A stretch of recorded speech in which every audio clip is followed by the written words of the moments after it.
बात यहाँ मूर्ति के समर्थन की है। वैसे भी मैं राजनीति के लिए यहाँ नहीं आया हूँ, क्योंकि मेरा क्षेत्र दतिया है और मैं आया भितरवार में, और भितरवार के एक ग्राम चीनोर में।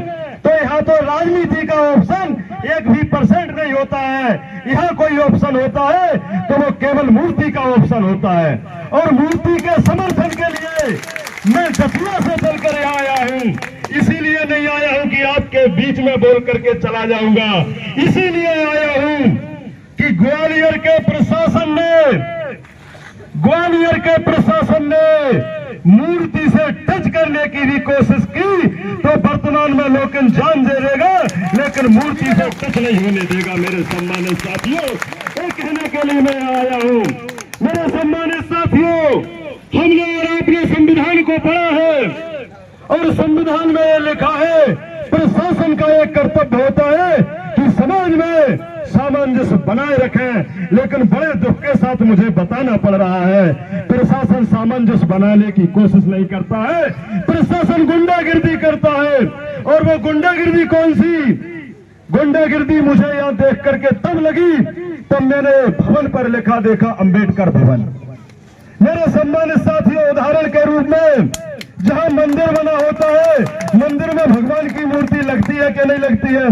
जब मंदिर में भगवान की मूर्ति लगती है, मस्जिद में खुदा फिस और अल्लाह और चांद सितारे लग सकते हैं, गुरुद्वारा में गुरुओं की तस्वीर लग सकती है।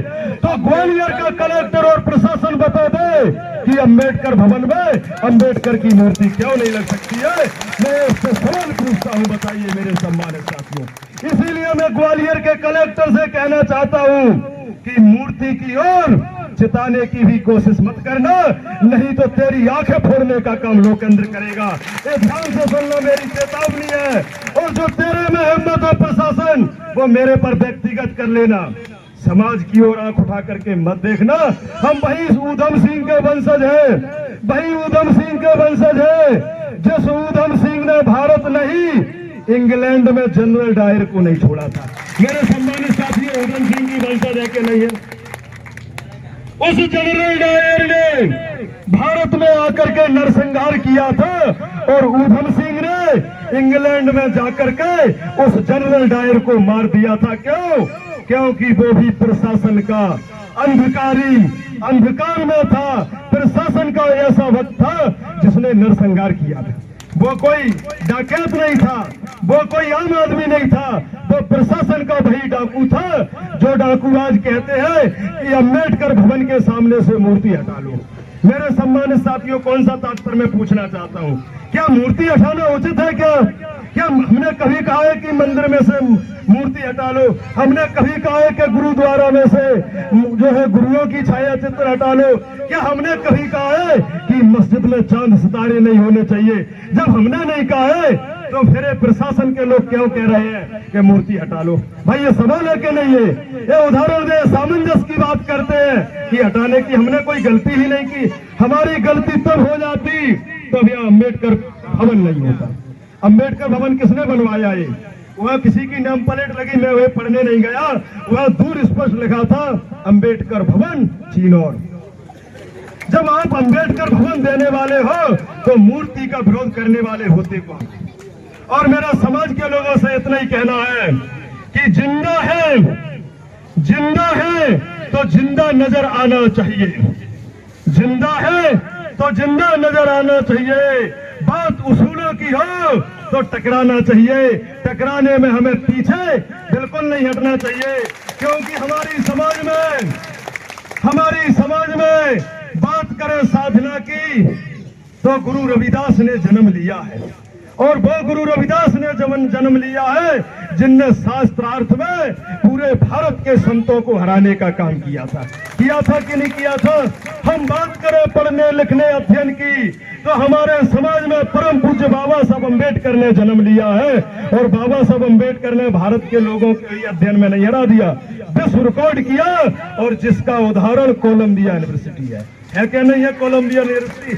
और ऐसे महापुरुष के हम अनुयायी हैं। और जब हम बात करें लड़ने की तो ऊधम सिंह से लेकर के सैकड़ों क्रांतिकारियों ने जन्म लिया और ये बता दिया कि हमारी रगों में वही खून बहता है जो खून आपकी रगों में बहता है।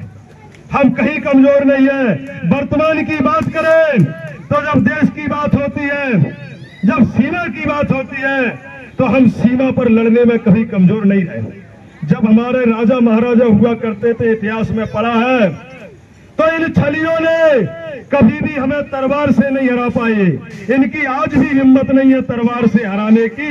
इनने कभी हराया तो हमारे राजा महाराजाओं को छल से हराने का काम किया मेरे सम्मानित साथियों, और आज भी ये छल से हराने का काम करते हैं।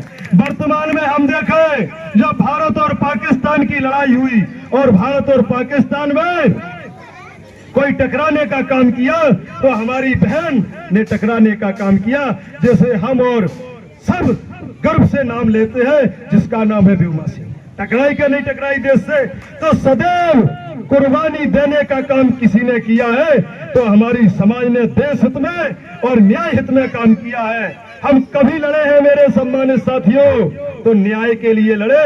हमारे समाज ने कभी अन्याय नहीं किया है। इतने समाज के लोग बैठे हैं, कोई समाज में अन्यायकारी डाकू बता सकता है क्या? एक भी डकैत अन्यायकारी हमारी समाज में नहीं मिलेगा मेरे सम्मानित साथियों। हमारी समाज में मिलेंगे तो न्याय प्रिय लोग मिलेंगे। ऐसा कोई भी नहीं है जिसने अन्याय किया। आप एक नाम नहीं बता सकते हैं, एक भी नाम अन्यायकारी का नहीं है। क्या नहीं है? किसका नाम है न्यायकारी का? और यदि अन्याय हमारे साथ होगा तो मेरे सम्मानित साथियों सहन नहीं किया जाएगा। यदि कुर्बान सर का होना पड़े तो एक नहीं हजारों सर कलम करने की कोशिश करो, लेकिन अन्याय के साथ समझौता करने की कोशिश मेरे सम्मानित साथियों कभी नहीं। क्योंकि न्याय से बढ़कर कोई नहीं है। भगवान बुद्ध ने भी मार्ग दिखाया तो न्याय का मार्ग दिखाया। महात्मा फुले ने मार्ग दिखाया तो न्याय का मार्ग दिखाया। कबीर साहब ने मार्ग दिखाया तो न्याय का और सत्य का मार्ग दिखाया। और परम पूज्य बाबा साहब अम्बेडकर ने मार्ग दिखाया तो न्याय का मार्ग दिखाया। अंत में साथियों मैं कहूंगा आपसे कि बाबा साहब ने कहा था सबसे पहले शिक्षित बनो। सम्मानित साथियों, जब हम शिक्षित रहेंगे तभी हमारे मन में क्रांतिकारी विचार आएंगे, और जब क्रांतिकारी विचार आएंगे तो अन्यायकारियों से हम खुल करके टकरा जाएंगे। बिल्कुल भी भय नहीं लगेगा। नहीं तो आपने देखा है जो अट्टे कट्टे भी होते हैं और जो शिक्षित नहीं होते हैं तो मानसिक कमजोर हो जाते हैं, और मानसिक जब कमजोर हो जाते हैं तो वो डरा जाते हैं। इसीलिए सबसे पहले शिक्षित बनना है, और शिक्षित हम हो जाएंगे तो फिर बिल्कुल भी नहीं डराएंगे। जहां पर भी जैसे बाबा साहब अम्बेडकर की बात है, हमारे लिए तर्क करना है तो बाबा साहब अम्बेडकर ने इतना अध्ययन कर लिया था कि पंडित मोहन मदन मालवीय ने कहा था कि भारत के पूरे ब्राह्मण मिलकर के भी एक अकेले अम्बेडकर का सामना नहीं कर सकते। इतना पढ़ा लिखा अम्बेडकर है। ऐसे ही सम्मानित साथियों, माँ बहनों को ध्यान रखना चाहिए। हमारे बच्चे इतना पढ़ जाए